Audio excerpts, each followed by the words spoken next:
Guys, nandito kami ngayon sa Burawin. Tinula. Yung aming bahay, oh. Nandito yung kapatid kong Pogi, ayun. Yung nagluluto siya ng isda.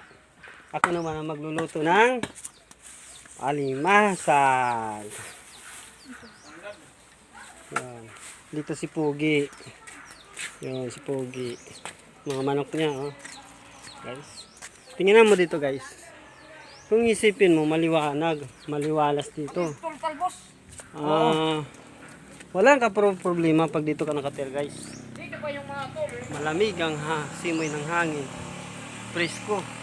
Malayo sa problema, sa mga kaguluhan, guys.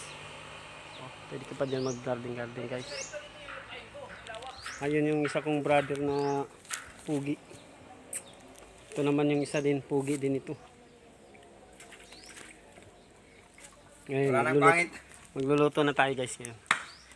Kasi nandito kami para mag-rest day.